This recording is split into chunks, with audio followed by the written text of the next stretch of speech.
नमस्कार दोस्तों, और इंजीनियरिंग विद साकेत में आपका स्वागत है। आज हम एक ऐसे विषय पर चर्चा करने जा रहे हैं जो आध्यात्मिकता और इंजीनियरिंग का अद्भुत संगम है। महाकुंभ 2025 प्रयागराज। 40 करोड़ से ज्यादा श्रद्धालुओं के आने की उम्मीद के साथ प्रयागराज में हो रहे इंफ्रास्ट्रक्चर अपग्रेडेशन एक अभूतपूर्व स्तर पर है। विशाल रिंग रोड से लेकर गंगा एक्सप्रेसवे तक और अस्थायी पुलों से लेकर शहरी सड़कों के सुधार तक प्रयागराज एक अभूतपूर्व काया पलट के दौर से गुजर रहा है। तो चलिए आंकड़ों और जानकारियों के साथ महाकुंभ 2025 के लिए बनाए जा रहे इन हाईवे इंजीनियरिंग के चमत्कारों को विस्तार से समझते हैं। दोस्तों, महाकुंभ 2025 के दौरान लाखों श्रद्धालुओं की भीड़ को कुशलतापूर्वक प्रबंधित करने के लिए भारतीय राष्ट्रीय राजमार्ग प्राधिकरण NHAI ने प्रयागराज के चारों ओर एक विशाल रिंग रोड बनाने का बीड़ा उठाया है। यह रिंग रोड 65 किलोमीटर लंबी होगी और इसका निर्माण कार्य 7,048 करोड़ रुपए की लागत से किया जा रहा है। इस प्रोजेक्ट का मुख्य उद्देश्य शहर के अंदर ट्रैफिक को कम करना और तीर्थयात्रियों के लिए सुगम आवागमन सुनिश्चित करना है। अच्छी खबर यह है कि रिंग रोड का निर्माण कार्य समय पर चल रहा है और महाकुंभ 2025 से पहले इसे पूरा करने का लक्ष्य है।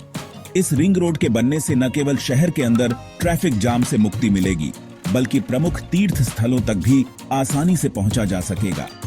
इस रिंग रोड का डिजाइन इस तरह से तैयार किया गया है कि यह महाकुंभ के दौरान भारी भीड़ को संभाल सके। इसके निर्माण में आधुनिक तकनीकों का इस्तेमाल किया जा रहा है ताकि यह मजबूत और टिकाऊ हो। इसके अलावा रिंग रोड पर ट्रैफिक के सुचारू प्रवाह के लिए कई फ्लाईओवर और अंडरपास भी बनाए जा रहे हैं। इससे न केवल यात्रा का समय बचेगा, बल्कि ईंधन की भी बचत होगी। रिंग रोड के निर्माण से प्रयागराज के विकास को भी गति मिलेगी। इससे नए उद्योगों को बढ़ावा मिलेगा और रोजगार के नए अवसर पैदा होंगे। कुल मिलाकर प्रयागराज रिंग रोड महाकुंभ 2025 के लिए एक महत्वपूर्ण इंफ्रास्ट्रक्चर परियोजना है। यह न केवल तीर्थयात्रियों के लिए बल्कि शहर के विकास के लिए भी एक वरदान साबित होगी। दोस्तों, महाकुंभ 2025 के लिए एक और महत्वपूर्ण परियोजना है गंगा एक्सप्रेसवे। यह एक्सप्रेसवे न केवल प्रयागराज को देश के बाकी हिस्सों से जोड़ेगा, बल्कि महाकुंभ के दौरान लाखों श्रद्धालुओं के लिए एक महत्वपूर्ण मार्ग भी बनेगा। 594 किलोमीटर लंबा यह एक्सप्रेसवे मेरठ को प्रयागराज से जोड़ेगा और दिल्ली, आगरा और कानपुर जैसे प्रमुख शहरों से आने वाले श्रद्धालुओं के लिए यात्रा को आसान बनाएगा।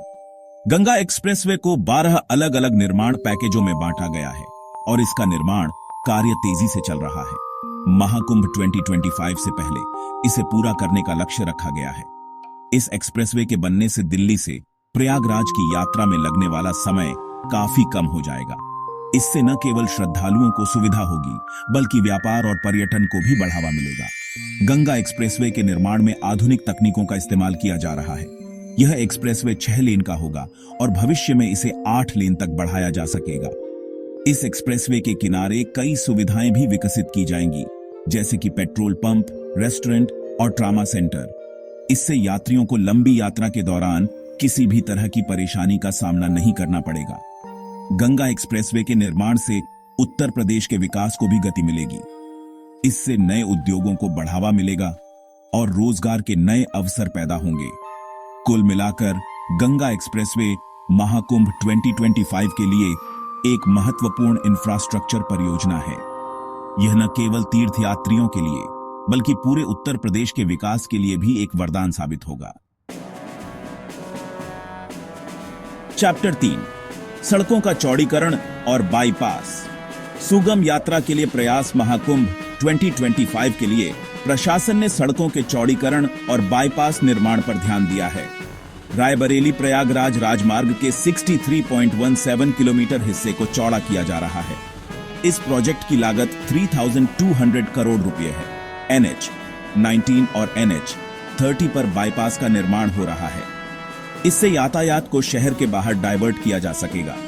इन परियोजनाओं से तीर्थयात्रियों और स्थानीय लोगों को सुविधा होगी। क्षेत्र के विकास को भी गति मिलेगी। चैप्टर 4, शहरी सड़कों का कायाकल्प।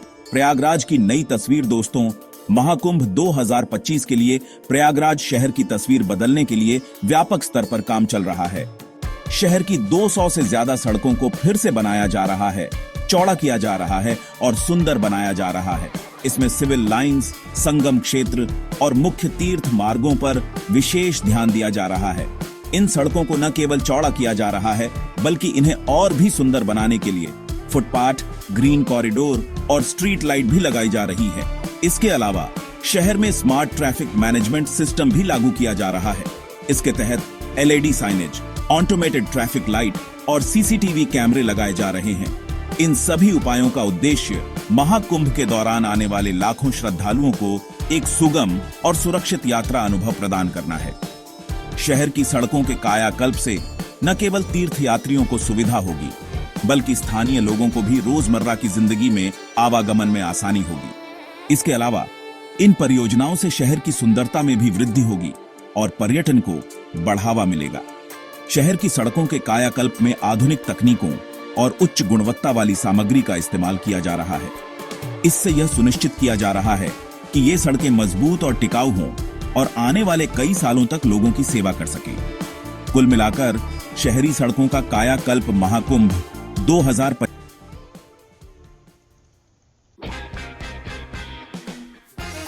चैप्टर 5 अस्थायी इंफ्रास्ट्रक्चर। भीड़ प्रबंधन का अनूठा प्रयास। दोस्तों, महाकुंभ 2025 के दौरान प्रयागराज में उमड़ने वाली भारी भीड़ को कुशलतापूर्वक प्रबंधित करने के लिए प्रशासन ने अस्थायी इंफ्रास्ट्रक्चर के निर्माण पर भी विशेष ध्यान दिया है। इसके तहत गंगा और यमुना नदियों पर 30 पॉन्टून पुल बनाए जा रहे हैं। ये पुल पैदल चलने वालों और वाहनों दोनों के लिए होंगे और इनकी मदद से श्रद्धालु आसानी से एक स्थान से दूसरे स्थान पर जा सकेंगे। इन पुलों को इस तरह से डिजाइन किया गया है कि ये लाखों लोगों के भार को आसानी से सहन कर सकें। इनकी सुरक्षा का भी पूरा ध्यान रखा गया है और इन पर बैरिकेड्स और पुलिस निगरानी की व्यवस्था की जाएगी। इसके अलावा भीड़ प्रबंधन के लिए अन्य कई अस्थायी व्यवस्थाएं भी की जा रही हैं, जैसे कि अस्थायी शौचालय, पेयजल व्यवस्था और चिकित्सा शिविर। इन सभी व्यवस्थाओं का उद्देश्य यह सुनिश्चित करना है कि महाकुंभ के दौरान आने वाले सभी श्रद्धालुओं को किसी भी प्रकार की परेशानी का सामना न करना पड़े और वे इस पावन अवसर का आनंद उठा सकें। अस्थायी इंफ्रास्ट्रक्चर का निर्माण महाकुंभ 2025 के लिए एक चुनौतीपूर्ण कार्य है, लेकिन प्रशासन द्वारा किए जा रहे प्रयासों से यह उम्मीद की जा सकती है कि इस बार का महाकुंभ पहले से कहीं अधिक व्यवस्थित और सुगम होगा। इन सभी व्यवस्थाओं से यह स्पष्ट है कि प्रशासन महाकुंभ 2025 को सफल बनाने के लिए कोई भी कसर नहीं छोड़ना चाहता है। तो दोस्तों, जैसा कि आपने देखा, महाकुंभ 2025 सिर्फ एक धार्मिक आयोजन नहीं है, बल्कि यह सिविल इंजीनियरिंग का भी एक अद्भुत नमूना है। हाईवे और एक्सप्रेसवे से लेकर अस्थायी पुलों और शहरी विकास तक प्रयागराज एक अभूतपूर्व बदलाव के दौर से गुजर रहा है। यह सब कुछ संभव हो पाया है इंजीनियरों, मजदूरों और प्रशासन के अथक प्रयासों से। महाकुंभ 2025 के सफल आयोजन के लिए इन सभी लोगों को धन्यवाद देना बनता है। आप इन इंजीनियरिंग के चमत्कारों के बारे में क्या सोचते हैं? हमें कमेंट में जरूर बताएं और ऐसे ही और भी रोचक इंजीनियरिंग जानकारियों के लिए इंजीनियरिंग विद सकेट को लाइक, शेयर और सब्सक्राइब